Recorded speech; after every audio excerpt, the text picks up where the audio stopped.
You're at your old trusty boat you call Mighty Sparrow. I'm in the city of Mardi Gras.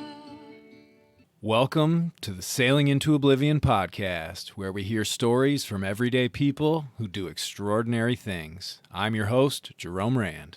Welcome, everybody. So today I am uploading a podcast I did with my old man, Jimbob, and we sat down and talked about his trip on a powerboat up the Erie Canal, past New York. He basically was going from around the Chesapeake Bay area all the way up to northern Michigan, through the Mackinac Straits and all that stuff.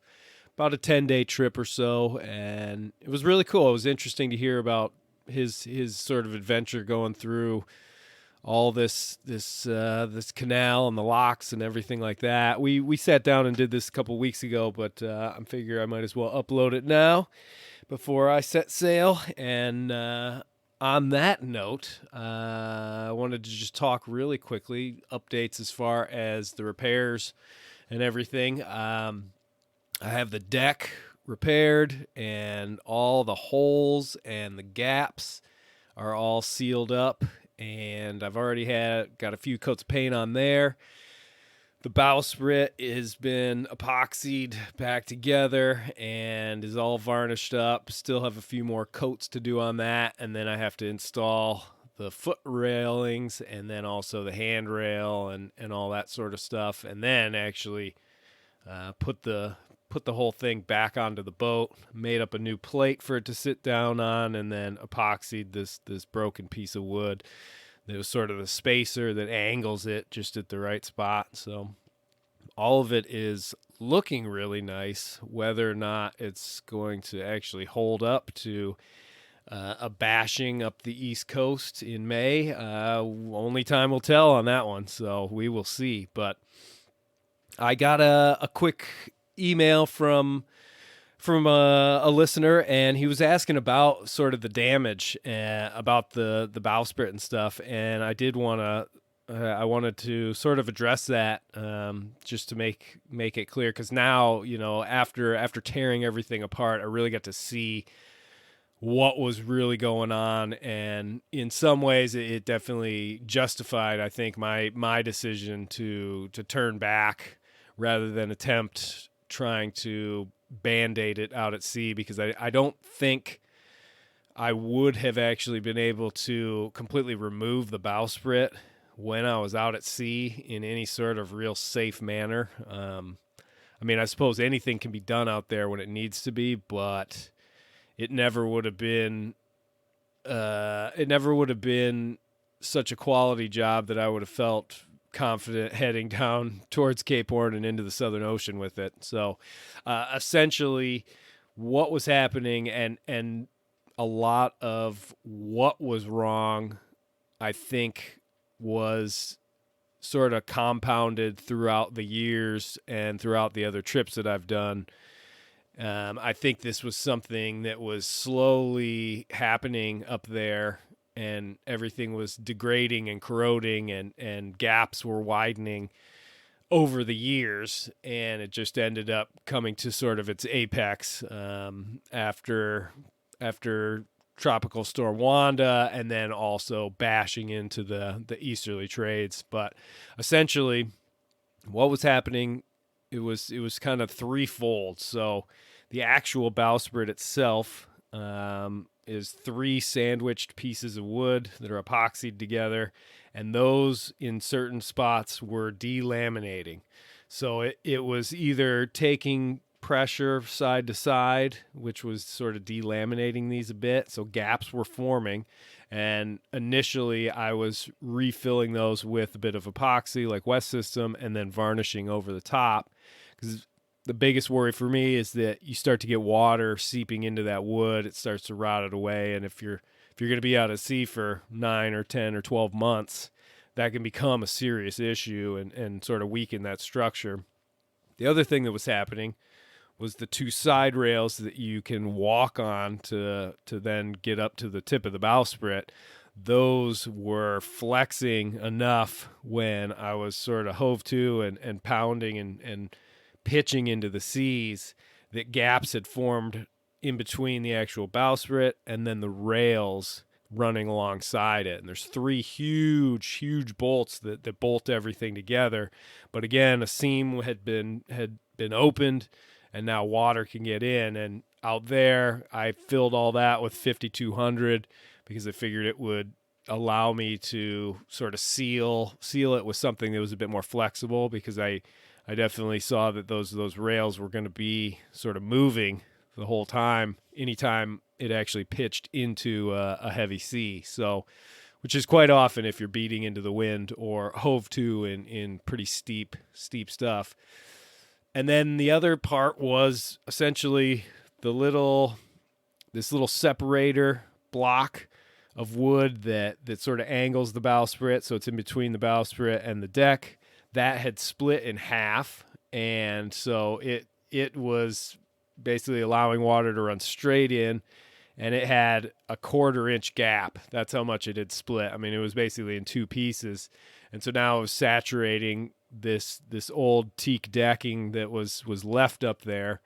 You know, originally I had ripped all the teak decking off of the foredeck and the side rails, but that part I had left because I didn't want to have to take the bowsprit apart and all that sort of stuff. Well, you can see what happens if you don't do the job 100%. So in any event, when I ripped all that off, then I got to see that there were actual holes underneath the deck, which I'm sure were constantly dripping water into the boat. But it was around the 2 posts that come through the deck that are sort of like the strong point. It's where I cleat off my dock lines. Around each one of those was a gap of, probably 1/8 of an inch to a little bit more.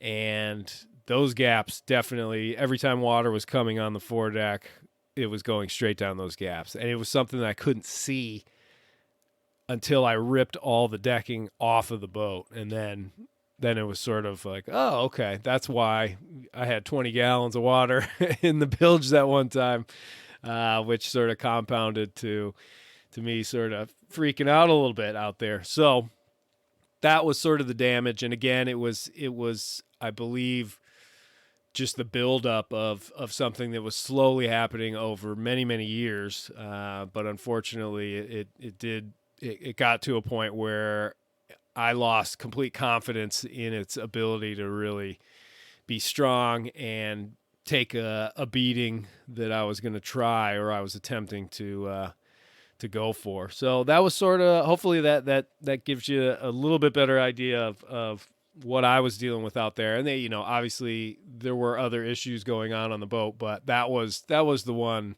that I was most worried about, because that bowsprit, when I throw the drifter up there, when I throw a jib, any of those sails up there, I mean, there's 9 times out of 10, it's perfect and it's just holding and taking that pressure. But then you get some swell, and all of a sudden the big sail is collapsing, and then bam, it's filling right back up, and there's a lot of shock load.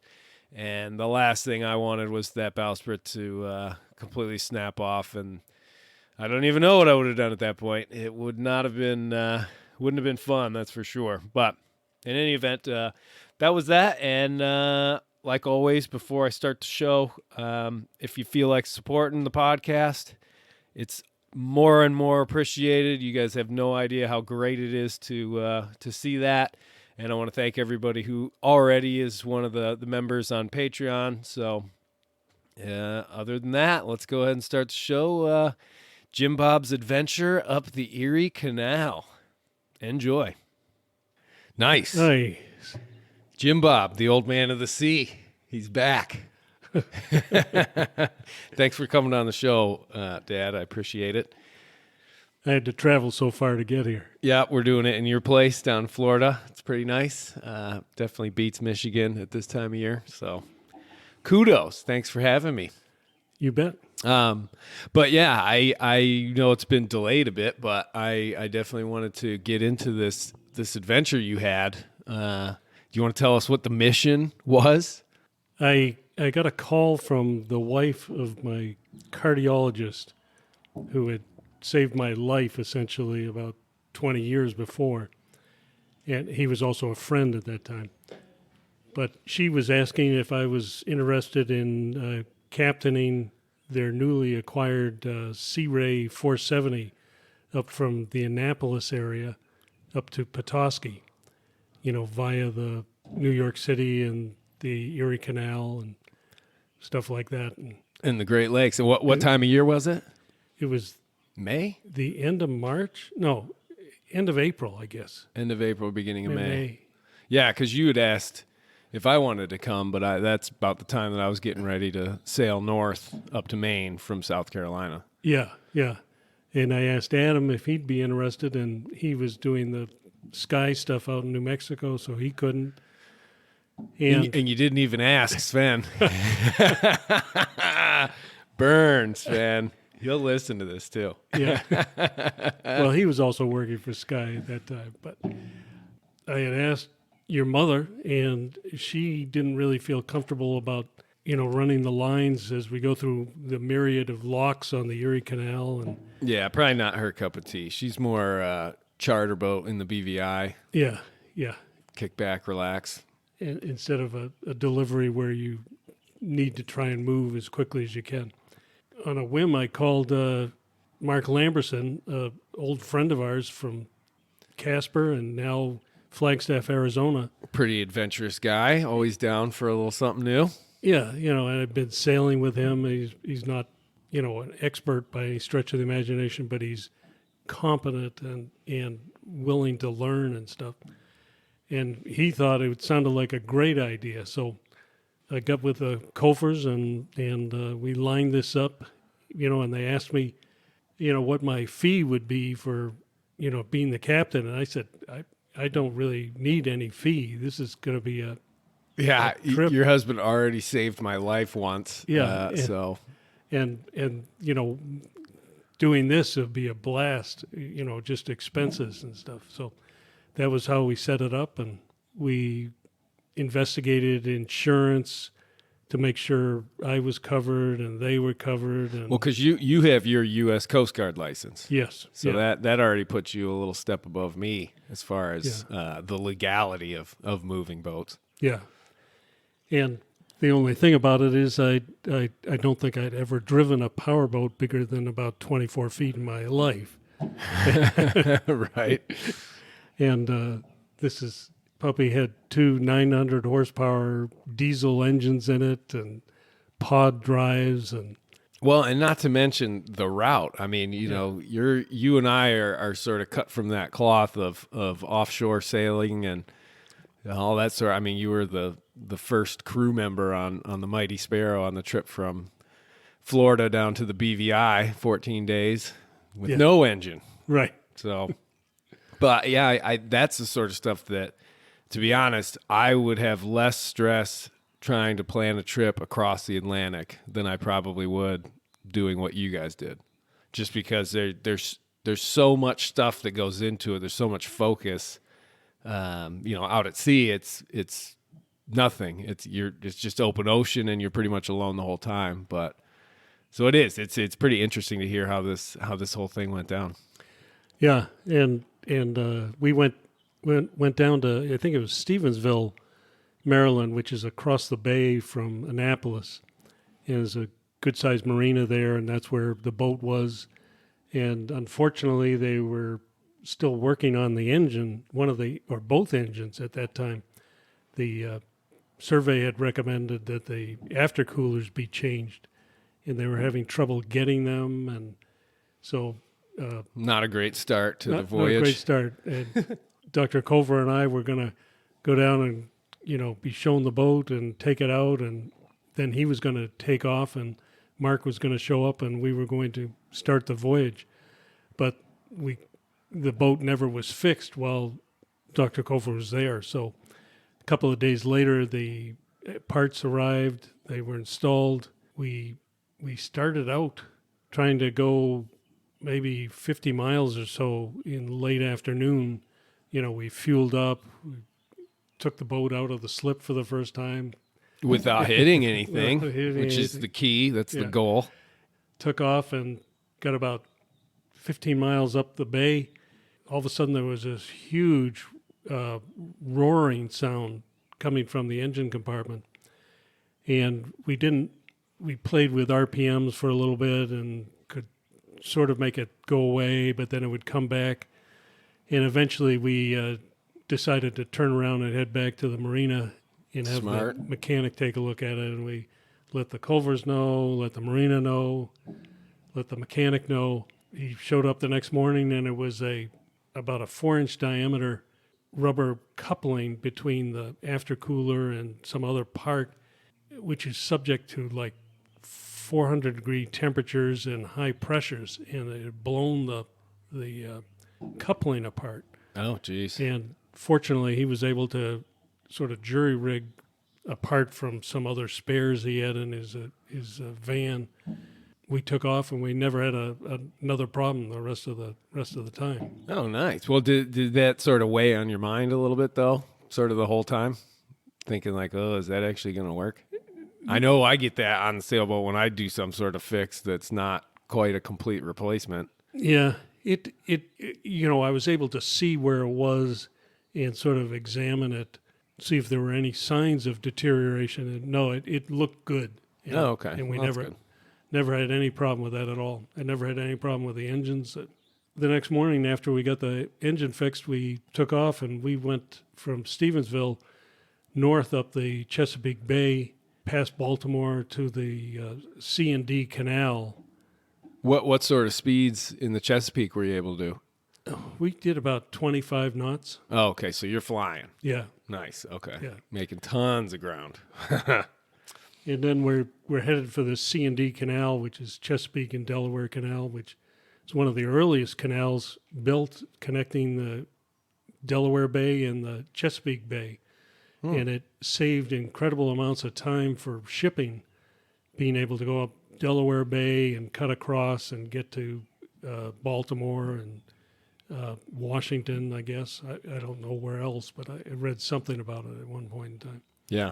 So it was kind of cool because we're going by all this landscape vegetation and stuff and a couple of little bridges over this thing. And as we're going through one of the bridges, all of a sudden one of those big car carriers comes into view. It's like 650 feet long or something. And Oh, geez. Yeah. Yeah. and it's a twin of the one that capsized in was it South Carolina when it left port. Oh, yeah. And it tipped over, didn't catch on fire and stuff. Maybe. I'm not sure it did during the salvage operation, but they had to cut it up into pieces and take it out. Yeah, to get it out. But it was an identical twin to that. It was just huge. Massive. Yeah. And it's in this little channel. Yeah, yeah. So we got through that. Then we headed down the Delaware, and we ran into headwinds and the outgoing tide, and we had sort of a bumpy ride down the Delaware Bay. So I let Mark drive. Oh, good. Yeah. I'll be down below taking a nap. That's the sign of a good captain there. Yeah. It meant you trusted your crew, though, so Yes. that's good. Yeah, and I think we had knocked our speed down to about 12 to 14 knots. Yeah, because you don't want to pound the boat to pieces. Yeah. And, yeah, you always got to make sure that's okay. And then we, at the end of Delaware Bay, just before the end, we went left into the Cape May Canal, which takes you into, I guess it's Cape May Harbor. And it was a neat little canal, very little navigation aids on it, not many lights or anything like that, so it's good you get through before dark. But we got into Cape May, and we were planning to spend the night there. And we went around and looked at the marina that they had talked about was a good place to stay, and we looked, and it was just before 4, I think, and sunset, I can't remember now, but when sunset would be, but it was at least a couple of hours away, and Atlantic City is only 50 miles up the coast, and so it's, hey, let's go to Atlantic City. Let's go roll the dice in Atlantic City. Yeah. And so we went outside into the Atlantic and had a great ride the wind now was on our starboard quarter, and the boat just churned just along fly. at 25 knots, and we were there in no time, and went to the Golden Nugget Marina, I think it was called, which was huge. Yeah. Oh, I'll bet. Yeah. Summertime down there, I'm sure that's a pretty big draw. Yeah. And we, I think we cooked something on board that night, and I went to the casino. Mark wasn't interested, but I was extremely frustrated as the evening went on. I had to wear a mask, and I was sitting there, and I was winning. I was on a slot machine, Yeah. and I was losing, but not losing very much, and Waiting for that big jackpot. it was like, I can't stand this. I started with the $200 or whatever, Yeah. and it wasn't going anywhere. So finally, I left. It went back on the boat. Smart. Yeah, and then the next morning we motored over to the fuel dock. It was actually kind of funny because just beyond the fuel dock was about a 40-foot sailboat lying on its side, completely stripped, obviously been there for a while, and you're thinking, why doesn't somebody get rid of that thing? Because it's expensive. Yeah. And they can't, there's that's a problem throughout the whole world is derelict boats that are just left cut and run, and then somebody's got to deal with it. In South Carolina, I don't know who takes care of them, but because it ends up happening around our area near Beaufort. Every once in a while, you'll just get a derelict boat, and then it breaks free, and then I think they call like the DNR or something, but they end up towing it and then scrapping it. But it's a pretty big operation to dispose of a big fiberglass sailboat. Yeah. Anyhow, at the fuel dock, we met a 55-foot powerboat called Mahogany Rose, which was headed to Bay City, Michigan, I think. So basically, it was going same direction. Same direction we were going. And so we fueled up, took off, got outside of Atlantic City, and put the throttle down and sailed up the coast of New Jersey, which was kind of interesting looking at it, seeing all the houses on, we were 5 miles offshore or something, but Yeah. and nice rolling swell, and once again doing 25 knots and just Wow. sitting there. How is the traffic? Very little, Very little that far in, huh? very little, yeah. I think we saw a couple of commercial tows a few miles outside of us, but that was about all I remember. There was a couple of other pleasure boats. Mm-hmm. I can't remember which direction they were going, but they were. So it was fun. We're just cruising along, and it was interesting because, as you and I both know, when you're sailing, you're unless you have a really sophisticated dodger setup, you're out in the elements the whole time. Yeah. Oh, yeah. I know that. And in this boat, it had a huge sunroof that we could open up, and a little window on each side. But basically, you're enclosed, and And the chairs must have been pretty comfortable. oh yes, yeah, Yeah. yeah. It was interesting. It's not my idea of normal. Yachting? Yes. On a scale of 1 to 10, how would it compare comfort-wise to being aboard Mighty Sparrow? Oh, this Sundancer was a 10, and Mighty Sparrow was a 2, maybe. A 2? Oh, man. Well, I'll take that. I'll take that. Unless you're surfing down a wave, and then Mighty Sparrow is Yeah, right. really nice. Well, so where do you actually cut in to start making your way into the real narrow canals like the Erie Canal and stuff?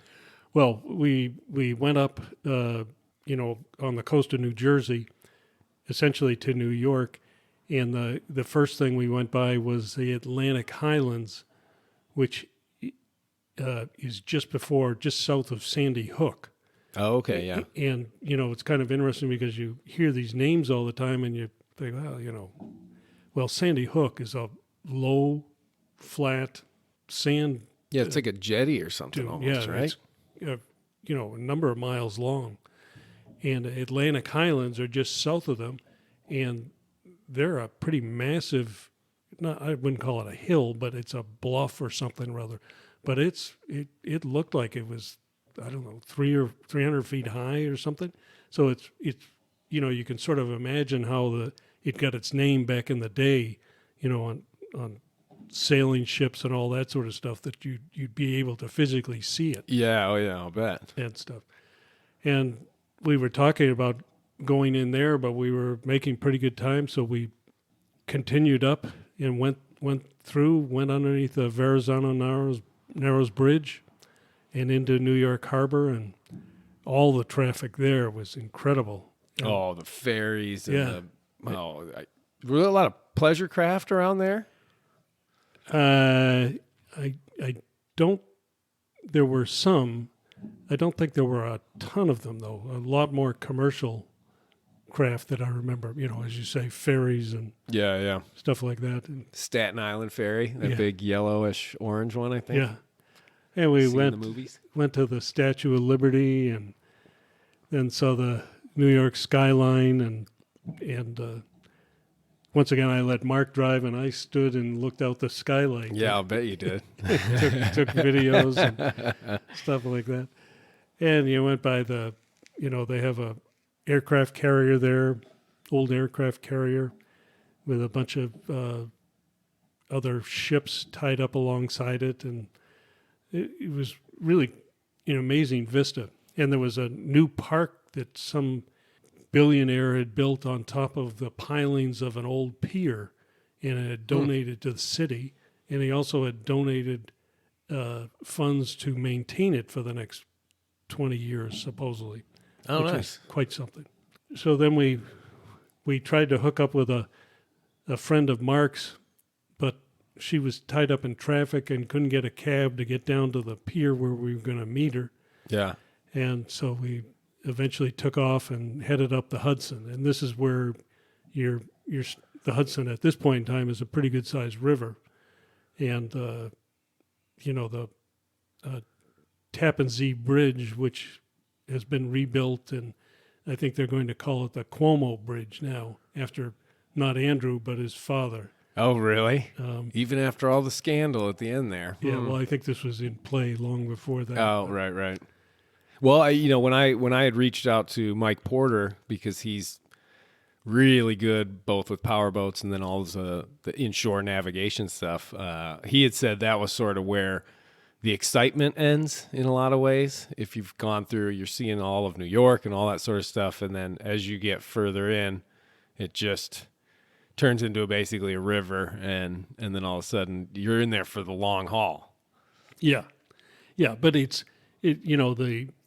views that you're seeing are great, and the activity, there's most of it's very rural, but there's trains going along, in some cases, both sides of the Hudson, passenger trains headed to New York, headed upstate to Albany. And oh, wow. Okay. it's, and then you get, eventually we got to West Point, which is a pretty incredible, you have to do a little S curve to get around West Point, and you can see a lot of the old buildings and the light towers for the stadium, and impressive place. I would have liked to have seen it at night, but I'll bet, yeah. Well, and there is there's some bridge you have to go over on the Appalachian Trail to get over the Hudson.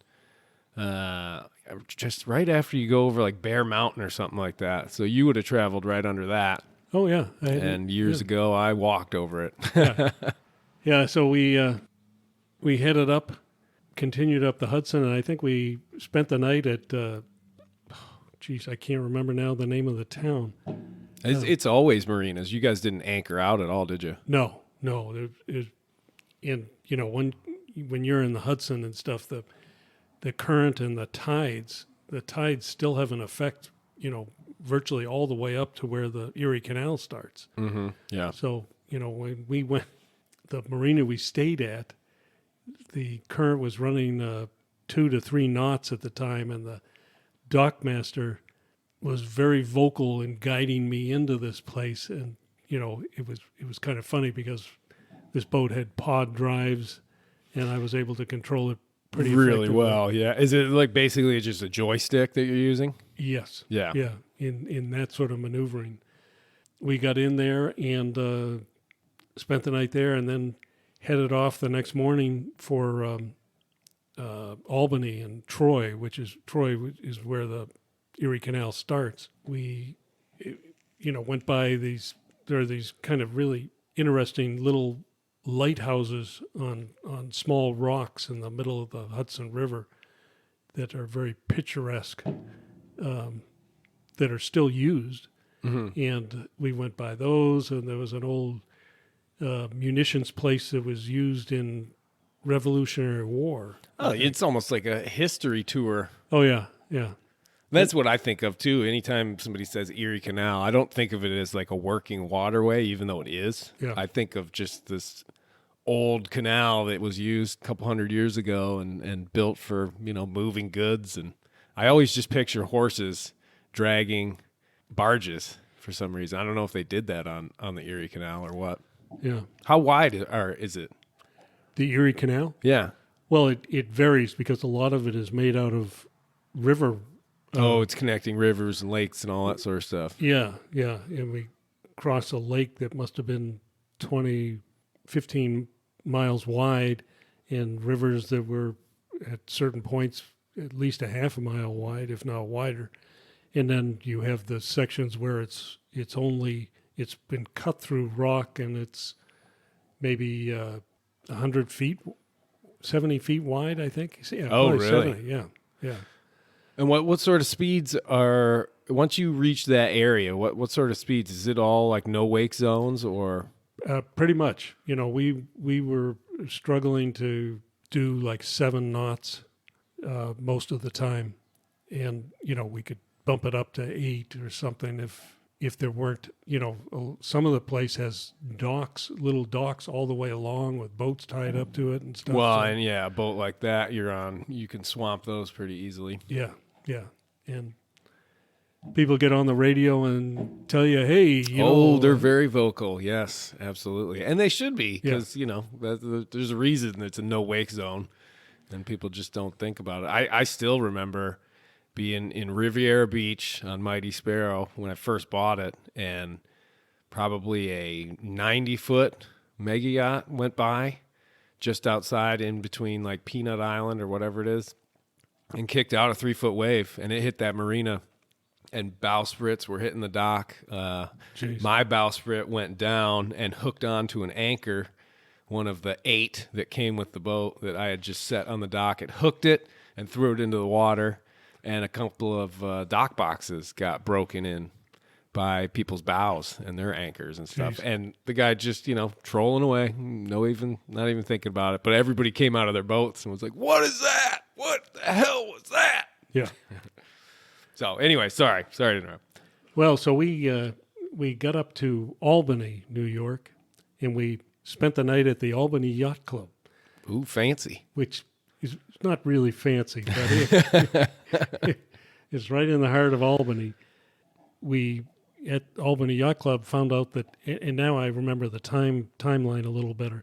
The Erie Canal opens for the season on May 21st of last year. Yeah. And we were, I don't know if we were there on the 21st or the 22nd, but we were trying, that was what sort of dictated our timing of our trip, was when the canal opened. Yeah. And we got to Albany Yacht Club, and we're having a beer, and we're talking to these people, and they're telling us that the Erie Canal is closed. And I think it was Lock 17, which is the highest lift lock of the entire 35 lock canal system, had broken the first day. And it has a 40.5-foot lift, and it's one of those where the gate at the lower end of the lock gets lifted up, and you take your boat in below the gate. Oh, okay. Then they lower it back down, and they fill the lock, and the lifting mechanism, which was ancient, it failed, and they were anticipating it might take a month to fix it or something, but they were trying to see if they could do something with a crane to temporarily make it operational. Oh, to open and close that lock? Yeah, and so we're thinking, oh crap, what's going to happen now? But we needed to get some food, and we were talking to these people at the yacht club, and they said, and this guy was from the Petoskey Harbor Springs area. He was traveling on a 80-foot powerboat that was headed up there. Oh, wow. And so we were saying, well, we're going to Uber or something to a grocery store, get some supplies, and get ready to take off in the morning. And he said, well, you can use my car. He said, I'm traveling along. My wife is on the boat. I'm traveling with it, and we switch off. And, he wasn't the owner of the boat. He was a friend of the guy. And said, oh, okay. And so we wander out to the parking lot, and he's showing us, how the key worked and stuff. And we get in, and we're driving away. And what kind of car is this? How the key worked? What do you mean? well, turns out it was a Bentley. Oh, and you just lending it to you? And I didn't realize it was a Bentley. Mark was the one who clicked in Yeah. that it was. And I was saying that it was kind of a soft ride as we're Yeah, I'll bet it was. cruising down. Jeez. But so we get our groceries, we spend the night, and the next morning we take off, and we get to the first lock on the Erie Canal at Troy, and we went through it, and we went to the first village before the second lock is the first of many where they have what are called walls. Essentially it's the wall of the canal is set up so that you can moor there. It has power. Mm-hmm. It has water. And they have all these little pop-up shops and, people selling food and, Can you stay there overnight on the walls? Yes, you can. Now, we sort of fussed around for a little bit. I think we got something to eat and trying to figure out what to do with this canal and stuff. And we had, about 15 locks to go before we got to the breakdown. Yeah, because you're pretty much hoping that they're going to fix it. Yeah. But if they don't, do you have a plan B? We developed one. We developed it on the way. Yeah. So we went up, trying to think, we went through about 7 more locks, and we got to Schenectady, New York. And we stayed at the Schenectady Yacht Club, which was in a very rural setting. Mm-hmm. And it must have had 40 slips. And it was on a cattail marsh type setting of the river at that point in time. I think it was the Mohawk River, and they had a nice development beyond it with spots to park and showers and all that sort of stuff. We checked with them and said, can we leave this boat here if they don't fix the canal? And they said, yeah, you can do that, because they didn't have a lot of their boats in yet. It was still so early in the season. Yeah. So that's what we ended up doing, and I think we spent a night there, and then the next day we took off, and Mark went back to Flagstaff. I went to Petoskey. I think we left on a Tuesday, and it was Friday that they announced that they had gotten the crane in, and they were going to reopen the lock. Oh, so this is pretty fast. Yeah, it was quicker than we expected, but if we had known it was only going to be 3 days or 4 days, we probably would have stayed there. But, Yeah. they couldn't give you any information. So I went home, came back, and we took off and made our way up towards Lock 17 and got there late the first day, I think, and we tied up on the wall below that lock and went up and explored the crane and stuff, and this crane was immense. It was I've got pictures of it. I think it was a 250-ton capacity crane. Holy cow. Because it has to pick up that door, right? Yes, but they didn't do their engineering completely correct, because the door has a counterbalance to it, and they can measure how much force they're using with a crane, and they figured out that they really only needed a crane about a third that size to Yeah. do this job. Oh, right, yeah. And so they, in another week or so, they switched cranes. But in the meantime, we got through that lock and headed on up the canal. Nice. Well, can I ask you about the locks? So you're pulling up to one of these. Do you have to call them on the radio or anything? Yeah. We let them know that we were coming to Lock 8, for instance. Mm-hmm. It was westbound headed to Lock 8, so it lets them know which direction the traffic's coming from. And they say, well, we've got a couple of eastbound boats coming through, so, it'll be about half an hour. And you just sit there and idle for a little while and Yeah. wait until they... And then, are there times where you got up to it and there's like a line of people? No, we sort of expected we would have that happen, but it didn't happen. Every time we got to a lock, we were able to get in. I mean, there were... Probably because it was early in the season, I guess, right? Yeah, and there was one day where we filled the locks as we went through with these other boats. There was a big boat from Harbor Springs that was going along, and a couple of other local boats, and something from Lake Erie, and so it worked out great. Yeah, that would be a pain to have to wait for the lock to go through another cycle to get you in there. Well, and when you pull into the lock, because I remember when I interviewed Walt way back in the early days of this podcast, he was talking about tying off to the walls and tying off, I think, to other boats and all that sort of stuff. Did you have to do any of that? We didn't do any of that. You just go in and just idle and try not to bounce off the walls? Yeah, I mean, you have to set your fenders up, and typically, most of the time, we were starboard side too. So all our fenders were on the starboard side. Mm-hmm. We had a couple of those big round 2-foot diameter balls at the bow and stern, and some other stuff in between. And coming down off the sides of the locks, they have ropes which just hang straight down and must be tied off down in the water someplace. Mm-hmm. And you pull in, and the lock master sort of guides you on, wants everybody to get as far in as they can, and you go against the side of the lock, and Mark would go out on the deck and hold one of these lines, and I don't think he had to wear gloves very often. Most of the time, they weren't nearly as bad. As you would nasty. think. Yeah, you'd think they'd be this old 3-strand braided hemp rope that'll give you splinters for a week. Yeah. And, so he would stand there, and I would keep the boat as close to the wall as I could, and with the pod drive and the joystick. Oh, yeah, it was must have been piece easy. of cake. I'm just trying to picture what it would be like to do this with Mighty Sparrow. And trying to maneuver with, the horrible backing up of a Westsail 32 and all that sort of stuff. It'd be a nightmare. And then your mast in your face. Yeah. Oh, man. Yeah. No, thank you. Yeah. Okay.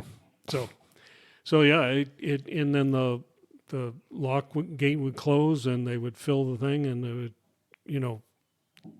it only took, it seemed like 5 to 10 minutes to fill most of these locks. And then you just, boom, you're out of there, on to the next one. Yep. How many total did you go through in the Erie Canal? I think it was 35. 35 locks. Wow. Yeah. So you're sort of inchworming your way through. Yeah, obviously it slows down the mileage, but yeah, how far, once you get through the Erie Canal, then you're pretty much into Lake Erie? Lake Erie, yep. And then all of a sudden the hammer gets put down. Yeah, and the concern was, what is the wind conditions going to be like, because it's a huge westerly fetch. And the Great Lakes are known for quick storms and choppy seas and cold, cold water. Yeah. But how many days into this trip are you now, without the little break where you had to take off? Like 6 days in, 7 days? I think so. I think it took 2 or 3 days maybe to get to the beginning of the Erie Canal. Okay. And then in the Erie Canal, some of these guidebooks talk about how it's going to be 8 to 10 days or something. And I think we were able to do it in about 7 days. As you say, you're trundling along at 7, 8 knots. The view is quite interesting. Yeah. There's some spots where it's just so wild, and there's no signs of civilization or anything, and it's just beautiful. Yeah. Huh. And then the towns you go through, every once in a while you'll see the expressway, and if you're going across upstate New York on, I think it's 90. You see the Erie Canal from there, yeah. Yeah. Huh. So, when we finally got out of the Erie Canal and you get into Buffalo, which is an incredibly industrial area. Oh yeah, definitely. And stuff, and it's a little culture shock from the Erie Canal area. And then we took off and we headed down the lake about 80 miles or so, and I think we were limited to about 21, 22 knots because of the chop for a while. We stopped for fuel, and some of these marinas were sort of, I guess half-assed would be a good description of them. The fuel dock has a couple of tiny little cleats that are held by quarter-inch bolts, and you're thinking, Jesus. Big black tires hanging off the sides. Yeah. You're like, oh, what? How am I going to pull my boat up to that? Yeah.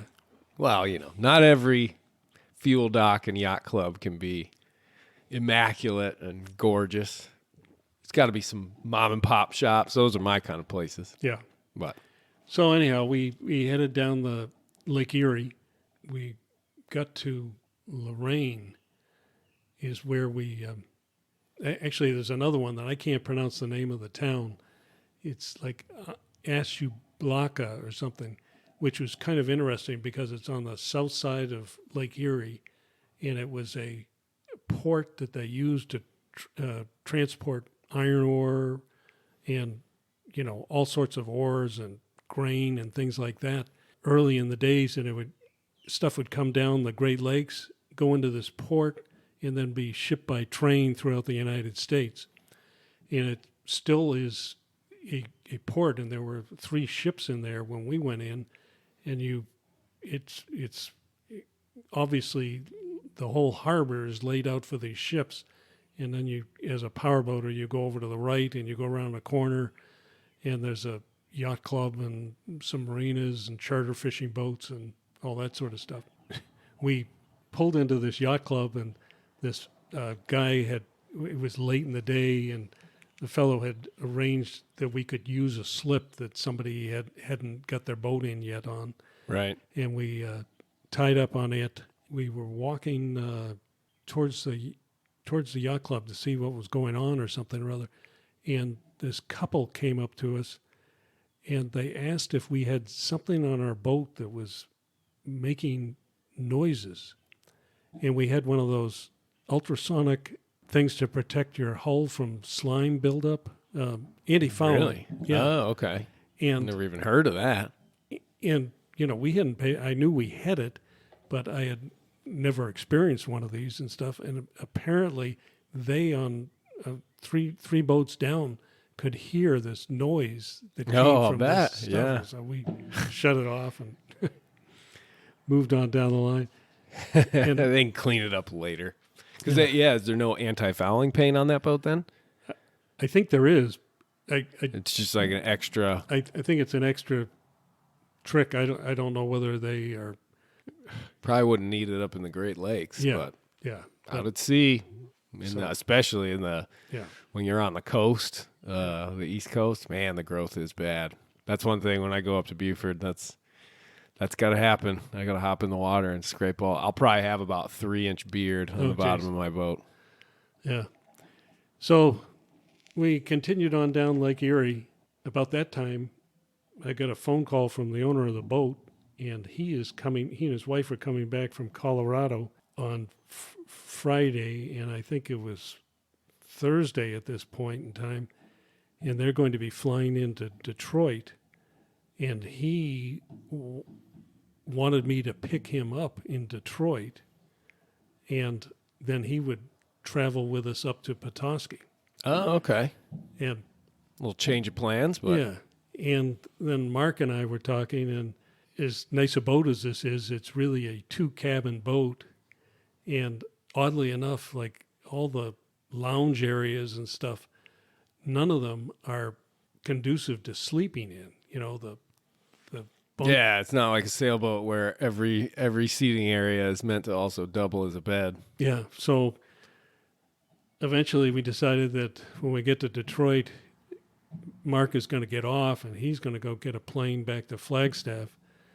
And Harry's going to come on, and he and I are going to continue on up to Petoskey, do our final crossing of Lake Erie, and head on up the St. Mary's River, I believe it is. Yeah, and Lake St. Clair and all that. Yeah, and as you enter it, it's really neat because you're coming along it, and in front of you, you see 2 little hills of landscape, and what it is a ship channel that the big freighters come through, the 1,000-foot freighters. And I think as they dredge them, they put the tailings and stuff either side, and now they've got they've trees just built up stuff like that. And, wow. And so we're going up this, and we encountered a 1,000-footer coming down towards us, and there's plenty of room in this. Yeah. But still, it's always unnerving, you Yeah. know. And I normally, the close calls that I have, you know, are a mile or maybe a half a mile if it's really close out at sea. Yeah. But those ships are absolutely massive. Yeah. Yeah. And so we get up past this first channel. The first thing we came to was the island that I was supposed to pick Harry up on, and we made our way across this little, we're out of the channel now. We're in an area we had to watch out for. There were some rocks shown on the chart and stuff, and we picked Harry up on a dock that was obviously not used very frequently. It had pieces of rebar sticking out of it, and you know, all this sort of stuff. And Well, luckily by this point you've had some practice pulling up. oh yeah. And this boat had a feature that they call skyhook, where you can press a button and it will maintain position. Oh wow, okay. But Yeah, I've got that on Mighty Sparrow. oh yeah, Yeah. it's called an anchor. Yeah, right. Oh, good. But and Harry was suggesting that I use that, but it's not for when you're in close quarters. It's for when you're out in the middle of someplace and you just want to sit. Yeah, like loaf- fishing or yeah, something like yeah. that. So we picked him up and then went up to a restaurant up around the corner and met his friend up there and tied up and had lunch. Then Mark and his friend took off, and Harry and I got on the boat and headed on up the river. And, you know, from that point, How was your weather? it was great. We had one rainy day on the Erie Canal, but it wasn't really terrible. I mean, But there weren't any systems coming off the Canadian Shield and all that coming down to the Great Lakes? no. Nice. And when Harry got on the boat, he took over at the helm. Oh, I'm sure he did, yeah. The boat owner is here now. His boat, it was his new toy. You're still the captain, though. Yes. So you pull rank on that. Actually, there's some debate about that, but I Yeah. think officially you probably pull rank. Yeah. But we went on up through Port Huron, headed up about 60 miles to a port of refuge harbor, which is, you know, is really a marina, but the state built it because there are no harbors along that part of the coast. Yeah, I mean it's a pretty straight shoreline Yeah. on Lake Michigan. I mean, on that side, what's the big bay in between the thumb? Saginaw Bay. Saginaw Bay. Even that really doesn't have a lot. Did you follow that, or did you just jump right past? We jumped right past, and That would have been your big offshore then. yeah, and that as we were doing that, the wind was coming out of Saginaw Bay, if I remember correctly, maybe a little on the north side of it, and it was a bit choppier than we had anticipated, and so for couple hours to get across the bay was a little bumpy. Oh, I'll bet, yeah. And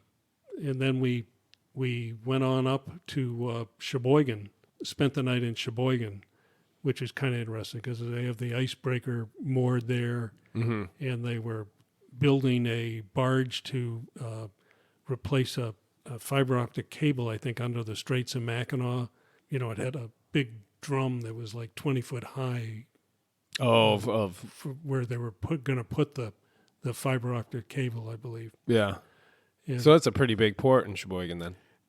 yeah, Decent size. Yeah, I mean, it's essentially a river, but we tied up there. And there were a bunch of people on the dock with lawn chairs, and we sat there and had some dinner and some drinks, and Met some of the locals. yeah. Well, and you're almost on your home turf at that point. Yeah.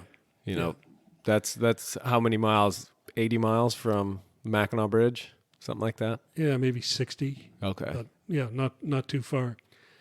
And, you know, of course, when we get up the next day, it starts out pretty nice, and it stayed nice all day, but the wind came out of the southwest after we went under the Mackinac Bridge, and all of a sudden we're pounding into 4 to 6 foot chop. Well, you know, it has a way of not letting you just take the easy way all the way. It'll get you in the end.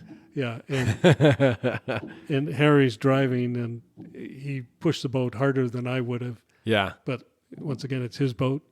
We got around past Beaver Island and headed down into Little Traverse Bay, and everything smoothed out, and it was absolutely gorgeous as we pulled into Petoskey. Nice, triumphant. It feels good to finally to make it through there. But the whole adventure and the whole trip, that must have been pretty amazing because you're seeing new stuff because that's the first time you've ever done any of that, right? Yeah. And yeah, it's something. I mean, it makes me nervous thinking about, but I think I always approach that thinking as like I'm gonna have to be doing this on my own. Yeah. And having a second person, I mean, you know, it must have been nice having Mark there and then having Harry there. Yeah. And I had, this boat had 2 chart plotters, and I had a quick course on how to operate those in Stevensville. But I also brought along some chart books. Good man. You know, so you had a few paper chart or yeah. Good man. You got to have it because, you know, those electronics, they have a tendency of failing. Oh, yeah. That old paper chart, unless you tear it up or light it on fire, it's pretty much going to work. Yeah. As long as you know how to use it, which you definitely do. Yeah. So it was a great trip. It was, as you say, the area we went over, the Atlantic Ocean, the Hudson River, the Erie Canal, the Great Lakes. I mean, that's people have asked me, would you do the Erie Canal again? Well, not right away. Not right away. Yeah. Yeah. I mean, I could see how I definitely could see how it would be very fun to do it once and check it all out. But it's also, I don't know. I mean, I don't know. Doing that sort of stuff, I'm sure the fun would be out of the way, getting into those locks again and doing them all over again, that sort of thing. But yeah, and as you're going along, particularly in Western New York, a lot of the times you're motoring along at 7-8 knots, and there's people walking on the canal bank, walking their dogs, and they wave at you. And right. It's kind of fun. Definitely very different than offshore ocean sailing, where really the only changes are the weather, and other than that, you're just in the same situation the whole time. So, well, that's pretty cool, Dad. Would any advice for would-be Erie Canal travelers for their first time? You should have gloves, and you should make sure you have buckets that you can put water in so you can rinse stuff off rinse your gloves off in without having to get fresh water from someplace, because the only water you'd have would be on your boat. Oh, right. But also making sure you have enough supplies to get you to where you're for a few days, so that if something goes wrong, like a canal lock fails. Oh, and you have to like anchor out or something. Yeah. Cool. Well, and then, I mean, throughout that whole trip, you're basically waking up with the game plan for the day and sort of having a marina in mind and a number of locks in mind. Yes. Yeah. Right. Yeah. Yeah, I figure that's, that you plan those out and you have the boats all good and always be ready to anchor. That's my biggest thing, even just on the small little bit of the intercoastal that I've done. Like that's my biggest fear is that the engine quits or something happens, and it's just, you just got to be able to stop that boat as fast as possible. Make sure you don't just wind up on the bank, tide going out. Then it's a nightmare. Yeah. Well, thanks for coming on and giving us a glimpse into the how to get a boat from the Atlantic Ocean to Petoskey, Michigan, and the Great Lakes on Lake Michigan. So it's pretty cool. And didn't hit anybody. And you didn't hit anybody. That's a success story right there. Yeah. Yeah, not too bad. And having to deal with like broken locks and all that. I guess it's a good thing that you didn't have to go through some major storm or something like that. But, those always add to the adventure. But it's always kind of nice when you don't have to deal with them. So good on you on that one. Good planning. And that was all in May. Yeah, actually, we left. I think I was in Stevensville on the 14th, and I think we left Stevensville on maybe the 18th or something, and then headed on up. Okay, gotcha. Well, cool. Well, thanks for sharing the trip, and until next time, I'm sure we'll do another podcast somewhere down the road, old man. Okay. All right, thanks. Thanks, Joe.